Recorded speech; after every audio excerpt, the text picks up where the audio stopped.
Bonjour à tous et bienvenue dans cette nouvelle édition d'Église du Monde. On va au Chili, pays d'Amérique latine encore très fortement catholique, mais où l'Église, depuis quelques années, doit faire face à plusieurs difficultés.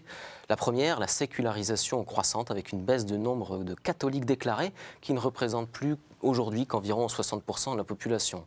Des difficultés historiques liées au régime d'Augusto Pinochet, on en parlera, et des difficultés matérielles aussi avec un manque d'édifices religieux. On en parle donc avec notre invitée dans cette émission, sœur Anne-Marie Guénégo, religieuse dominicaine et ancienne missionnaire au Chili. Bonjour ma sœur. Bonjour. Alors donc, vous êtes religieuse dominicaine et vous avez vécu pendant 6 ans au Chili. Vous êtes revenue en France il y a à peu près 2 ans, hein, c'est ça? C'est ça. Alors, on va évoquer votre expérience au Chili, bien entendu, au cours de cette émission, mais j'avais d'abord une première question un petit peu d'actualité. Le 10 juin dernier, il y a eu une manifestation en hommage à l'ancien dictateur Augusto Pinochet, qui s'est terminée avec des violences, à la fois avec des opposants à cette manifestation, des pros et des anti-Pinochet. Alors, vu de France, ça peut sembler un peu surprenant. Pourquoi le pays est-il encore finalement divisé autour de cette figure de ce dictateur Augusto Pinochet? Oui. La dictature a duré quand même très longtemps.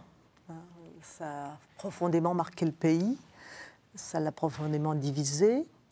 Et avant de partir, Pinochet a mis en place une constitution qui a bien embarrassé les démocrates, tant dans la décennie 90 que dans la première décade du second millénaire, parce qu'elle verrouille un certain nombre de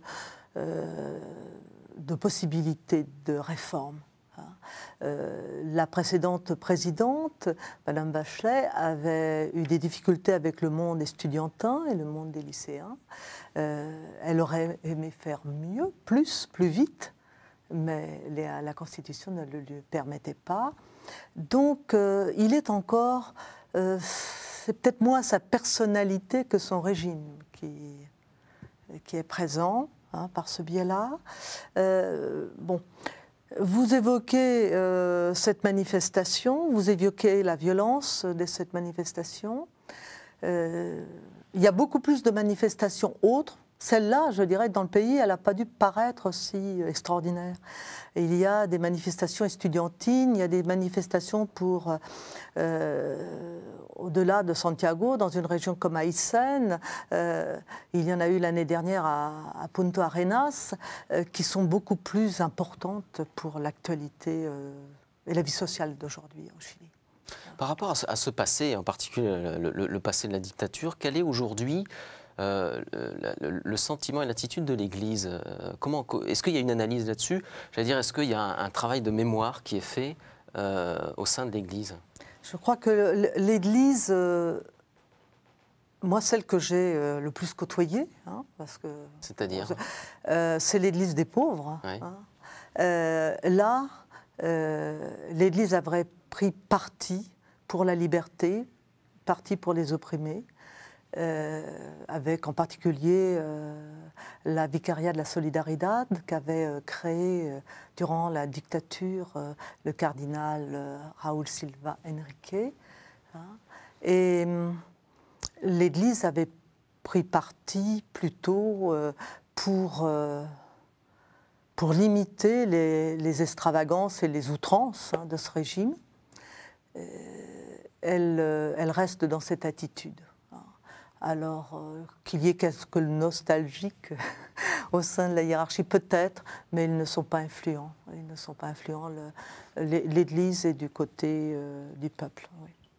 Alors, il y a eu un livre qui a été publié il y a une dizaine d'années qui s'intitulait « Chili, l'Église, 1958-1976, complicité ou résistance ». C'est un livre écrit par Charles Condamine. Je vous pose un peu la même question. Un peu basique peut-être, mais l'Église par rapport au régime d'Augusto Pinochet, quelle a été sa position? Complicité, résistance? Moi, celle que j'ai connue, c'était une Église résistante. Alors, il faut regarder aussi à quelle époque on se place. Où il y a peut-être eu des gens qui, au début de la prise de pouvoir par le général Pinochet, n'ont pas vu ce qui allait se passer. Mais aussitôt que les gens ont pris conscience, que l'Église a pris conscience des exactions commises par le régime, ça a été très très net. Très net. Et une église courageuse. Courageuse qui a payé cher son opposition au régime. Alors en tout cas, la foi catholique est marquante au Chili, oui. Elle irrigue la société, c'est une foi du cœur, dit-on, une piété populaire qui induit un certain comportement social. Alors on va en parler, je vous propose d'abord de le découvrir en images avec cet extrait d'un documentaire. On regarde. Le pays est fort, pas sur le plan économique, mais sur le plan religieux et éthique. Dans notre société, la foi joue un rôle social important. Il ne s'agit pas d'une affaire personnelle entre Dieu et moi. Elle a une dimension sociale très importante. Si cette dimension sociale se consolide, elle consolide également votre foi personnelle.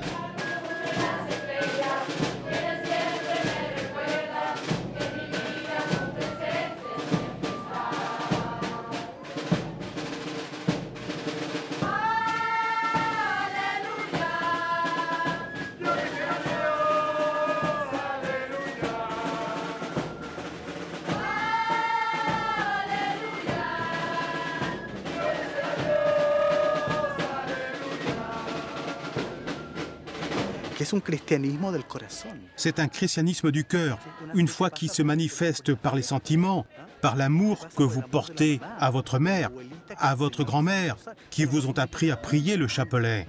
C'est une véritable affaire de famille, en étroite relation avec la foi de l'Amérique du Sud. Elle apparaît sous l'aspect des émotions et du cœur et représente, à mon sens, la véritable richesse de l'Église. Tous ces signes de piété qui parlent le langage de l'émotion, de la dévotion et du sacrifice, tout comme le fait de se rendre au festival, on ne peut le comprendre qu'avec le cœur.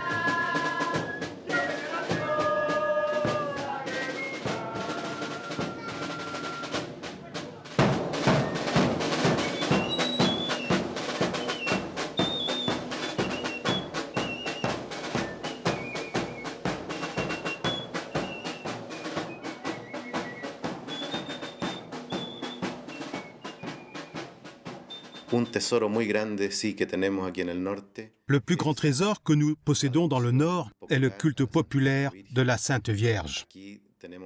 Notre sanctuaire de la Vierge du Carmen à Tirana accueille des milliers et des milliers de pèlerins. C'est tellement émouvant de voir les gens arriver en foule ici, notamment en juin. Ils économisent toute l'année et réservent leurs vacances ici. Tout ça pour se réunir, pour danser et consolider leur identité catholique ici, dans le nord du Chili.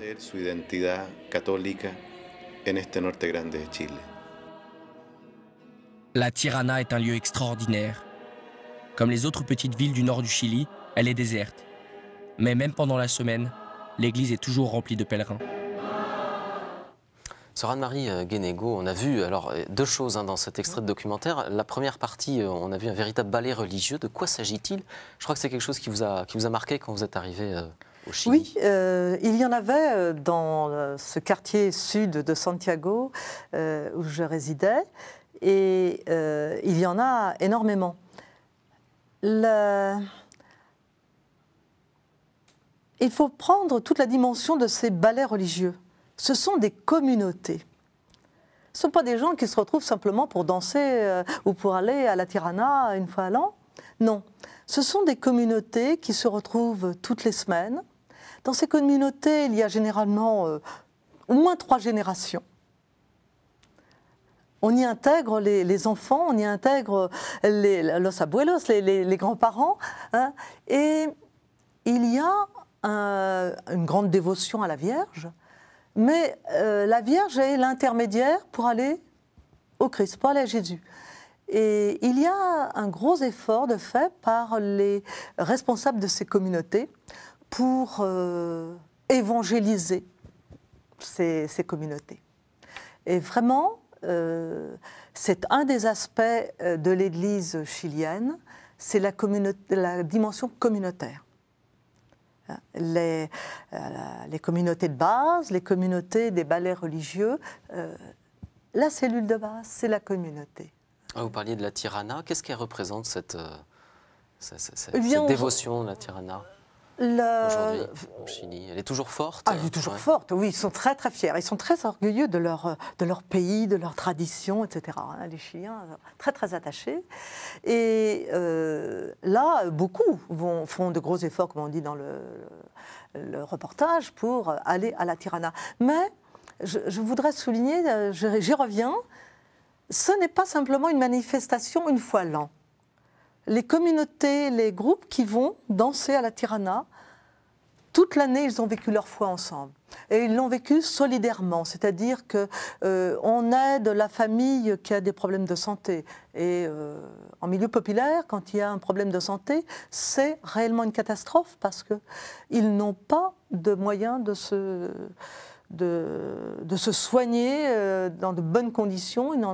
La santé publique est très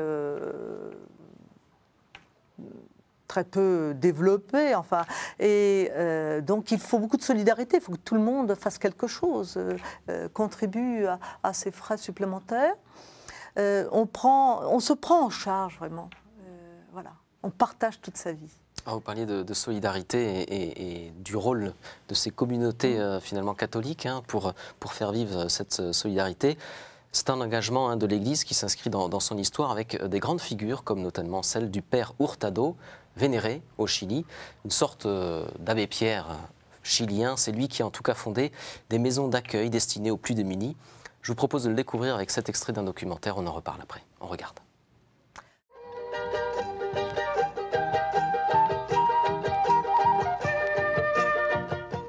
L'une des raisons pour lesquelles le père Hurtado est devenu si populaire au Chili a été son intérêt pour les pauvres, les malades et les sans-abri.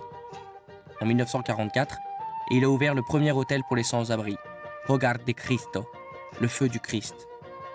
L'un des aboutissements les plus récents de sa spiritualité est Estorta, un foyer ouvert à Santiago par Hogar de Cristo et la communauté de jésuites vie chrétienne.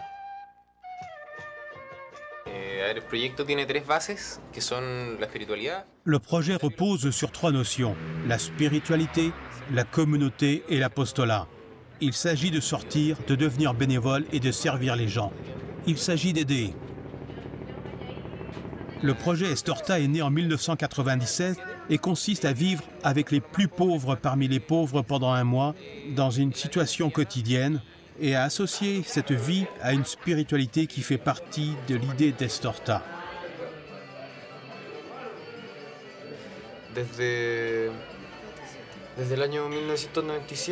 Depuis 1997, des groupes de 8 personnes sont venus ici chaque mois. Réussir à combiner sa vie étudiante et sa présence ici, tout en restant au service des autres, est très problématique. Et nous devons tous nous en accommoder au mieux.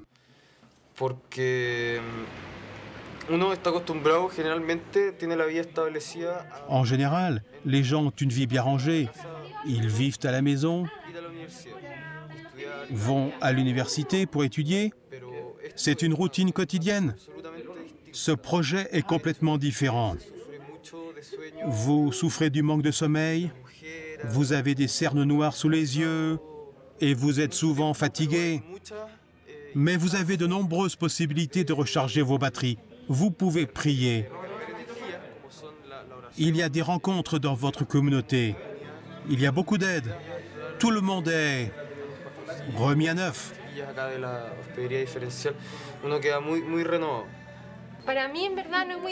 Ce que je souhaite avant tout, c'est partager leur souffrance. Il s'agit de réussir à leur donner de la joie, à les divertir, à leur parler pour qu'ils se sentent détendus, à leur offrir un moment de bonheur dans leur quotidien. ¿Cómo te portaste? Bien, qué bueno. Me hiciste una carta. Comme Jorge l'a dit, parfois ces gens peuvent nous apprendre beaucoup de choses. Et tout vient de rien, avec leur tendresse, leur sourire et leur façon de vous regarder. C'est la joie de vivre. Sœur Anne-Marie Guénégo, alors encore une fois, on a vu là dans cet extrait deux choses très intéressantes. Alors d'abord, le père Hurtado, c'est le premier saint chilien canonisé très récemment. Qu'est-ce qu'il représente pour les catholiques au Chili? C'est la figure vraiment tutélaire, j'allais dire. Alors, c'est une des grandes figures de l'Église chilienne. Parce que la population pauvre au Chili, c'est une grande partie de la population, et qu'il s'est intéressé à eux, donc qu'il leur a redonné de la dignité. Ça ne pouvait qu'en faire une grande figure. Et puis son œuvre a été reprise après par, en particulier, le padre Renato Poblete, qui a fait de Hogar de Cristo une opération, une grande, très très grande entreprise. Hein. Ils aident aussi les paroisses dans leur action de lutte contre la pauvreté. Parce que, là encore, cette action se vit au niveau communautaire. Et racontez-nous un peu comment ça se passe au sein d'une paroisse, cette solidarité. Au sein d'une paroisse, eh bien, je vais prendre celle dans laquelle j'étais, San Columbano, à la Comuna del Bosque. Dans la paroisse, il y avait différentes actions sociales menées par la paroisse. Par exemple, des ateliers pour que, en particulier les femmes, puissent acquérir, par exemple, une qualification qui leur permettait d'avoir une activité professionnelle ou quasi professionnelle. Ça leur permettait aussi de sortir de chez elles, parce qu'il y a un certain machisme au Chili, et que les femmes sont quand même considérées un peu comme de seconde catégorie. Et ces femmes-là, elles se rencontraient, elles discutaient, elles échangeaient sur leurs conditions de vie, elles apprenaient des techniques, et elles devenaient beaucoup plus autonomes. Alors, elles apprenaient la coiffure, elles apprenaient la cuisine, la couture, etc. Même, j'ai connu des ateliers qui leur permettaient ensuite de devenir comme aide-soignante, assistante auprès des malades. Ces ateliers ont permis à des femmes d'avoir toute une promotion. Par exemple, elles ont suivi ces ateliers, puis 15 ans après, elles étaient les monitrices de ces ateliers. Et pour elles, quand on leur les fait parler, elles disent « mais si j'existe, c'est grâce à ces ateliers de la paroisse ». Autre action de la paroisse, cette paroisse avait par exemple une assistante sociale. Hein, il y avait des actions menées pour qu'il y ait une caisse pour les produits pharmaceutiques, parce que bien souvent, ils n'ont pas la possibilité d'acheter le médicament qu'on leur conseille de prendre. Beaucoup de promotions humaines et beaucoup de promotions féminines au sein des paroisses. Et comme autre aspect, les gens viennent avec un petit sac avec du riz, des haricots, etc., à la messe le dimanche pour leur offrande, pour le partage avec les plus déshérités. Donc là, il y a vraiment, encore une fois, une dimension communautaire à la vie des chrétiens. Hein. Alors peut-être dans une dimension un peu plus politique ou sociale, en tout cas, l'archevêque de Santiago récemment, Monseigneur Ezati, a demandé au gouvernement d'augmenter le SMIC, le salaire minimum au Chili. Oui. Pourquoi? Il est réellement insuffisant? Il est réellement insuffisant. Il est réellement insuffisant.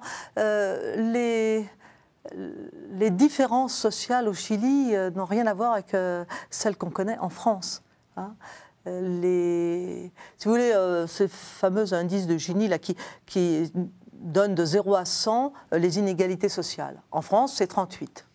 Au Chili, c'est 58. Et quand on prend en compte la redistribution par l'État, on descend à 57. Donc, il y a un vrai besoin de rétablir ces inégalités. Oui, dans notre quartier, quand les gens qui gagnaient le SMIC avaient payé les transports, parce que bon, c'est tentaculaire comme ville, et donc il y a beaucoup de transports pour aller de chez soi au travail. Quand ils avaient payé la location d'un logement qui était plus que vétuste, il ne restait pas grand-chose pour vivre. Quand l'archevêque de Santiago prend cette position et donne cette parole, quel est son impact au sein de la société, au sein des pouvoirs publics? C'est écouté, c'est entendu, ça peut donner quelque chose, un résultat politique? Je pense, oui. Et on l'attend, on attend beaucoup de ces prises de position. Il y a d'autres évêques aussi qui prennent des positions. Il les soutient, lui, il a cette position d'archevêque, donc bon, et à la fois ça lui donne plus de pouvoir et à la fois moins peut-être de liberté. Hein. Mais quand l'évêque d'Aysén, Monseigneur Infanti, a pris fait et cause et s'est mis aux côtés des gens qui étaient en rébellion vraiment contre les pouvoirs publics dans cette ville, à cause de la cherté de la vie, la cherté des combustibles. Dans une région, à Aysén, c'est tout à fait le sud du Chili, tout y est très cher et les gens ne peuvent pas arriver à vivre. Le gouvernement a répondu en bloquant les routes. Donc, c'est quand même pas une politique d'affamer les gens. Et l'évêque est allé avec son peuple. Et il a reçu le soutien de Monseigneur Essati. Donc, et l'Église sait très bien qu'elle a à prendre position là. Ouais, alors, il y a eu récemment encore une autre intervention de l'Église à propos des nouvelles zones de développement indigène, comme c'est le terme qui est consacré. Le président Pinera a annoncé qu'il y aurait ces nouvelles zones.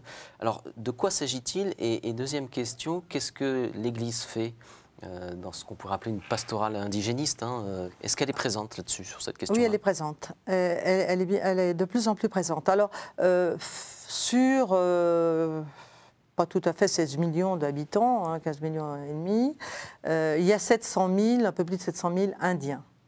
Et il y en a plus de 600 000 qui sont des Mapuches. Les Mapuches sont les Indiens qui ont le plus résisté aux Espagnols, hein, aux colonisateurs. Et ils ont été repoussés vers le sud et vers des terres qui, sous le régime de Pinochet, ont été confisquées à nouveau et redistribuées. Alors en ce moment, évidemment, ces Mapuches réclament leurs terres. Donc ça fait des conflits, des heurts terribles. Et on présente toujours ces gens-là comme d'horribles terroristes, des gens violents, etc. Et on a de plus en plus de témoignages maintenant que les violences sont largement provoquées par les forces de l'ordre. Hein. Il est certain que les Mapuches manient le coup facilement, mais ils ne sont pas forcément les provocateurs dans ces manifestations. Et donc, il y a des problèmes avec cette communauté. L'Église a toute une pastorale avec les Mapuches. Une pastorale respectueuse de la religiosité de ces gens-là. Parce qu'ils ont une grande religiosité. Hein, la terre-mère, ils ont un rapport à la nature très grand. Alors, évidemment, on va les critiquer, on va leur dire mais ils ont des terres, mais ils ne les cultivent pas. Non, ce n'est pas un peuple vraiment de cultivateurs, c'est un peuple plutôt d'éleveurs. Hein. Donc, mais ils vont protéger cette nature, et c'est leur façon d'être, c'est leur façon de vivre. Hein. Alors, on peut pas, on n'a pas le droit de leur faire perdre toute leur identité et leur demander de devenir comme nous. C'est pas net. Mais l'Église est présente. Ah oui, elle est présente, oui. Qu'est-ce qui fait, alors vous me disiez, voilà, l'Église est présente, l'Église a un certain nombre d'actions sociales auprès de la population. Pourtant, depuis quelques années, le nombre de catholiques déclarés baisse, il est à peu près à 60% aujourd'hui. Pourquoi il y a cette chute de la pratique et cette baisse du nombre de catholiques au Chili? Quelles sont les raisons? Alors, bon, bien que le niveau de vie soit encore bien bas, il y a une société qui leur montre que la réussite, c'est la réussite matérielle. Et pour acquérir des biens, eh bien, il faut travailler, toujours plus travailler. Hein. Et le régime néolibéral là, va bien dans ce sens. Hein. Et donc les gens travaillent. Ils n'ont plus de temps, ils n'ont plus de temps libre, de capacité à s'adonner à autre chose que essayer de gagner un peu plus pour avoir tel appareil, telle chose. Ça, c'est assez catastrophique. Ce n'est pas, je dirais, il ne faut pas incomber cette baisse du nombre des catholiques à une attitude de l'Église. Hein, je crois que bon, elle a à faire mieux qu'elle ne fait, c'est certain. Elle a à se tenir très proche des gens, mais elle a beaucoup fait. Et je crois que c'est plus la société ambiante qui provoque cette désaffection. Par contre, les pratiquants d'aujourd'hui sont des gens relativement bien formés, qui acceptent des formations et qui sont très engagés. Voilà, donc... Alors, il nous reste à peine une minute d'émission. Dernière question qui porte sur les lieux de culte. Oui. Il en manquerait, et un certain nombre. Qu'est-ce que vous en pensez en 40 secondes? Est-ce que c'est une vraie difficulté pour l'Église? Je ne crois pas. Je crois pas. Nous n'avons pas parlé de cette ultime conférence sud-américaine d'Aparecida. Hein, et dans cette conférence, les évêques ont souligné l'apport qu'avaient été les communautés de base dans l'Église. Ça vous semble plus important? Ça me semble plus important. Une communauté de base, elle va se réunir, elle va se créer un lieu de culte, mais tout simple. Et là, elle va célébrer l'Eucharistie, et une Eucharistie qui sera aussi un partage de toute sa vie quotidienne. Je crois que, bon, des temples, Jésus ne nous appelle pas simplement au temple, il nous envoie auprès de nos frères. Et c'est ce que l'Église doit retenir. Merci beaucoup, sœur Anne-Marie Guénégaud, d'avoir participé à cette émission sur le Chili. Je rappelle que vous êtes dominicaine et que vous avez vécu 6 ans au Chili jusqu'à peu près il y a 2 ans. Vous êtes maintenant en France. Merci beaucoup. Merci à vous d'avoir suivi cette édition d'Église du Monde que vous pouvez retrouver sur notre site internet. À très bientôt.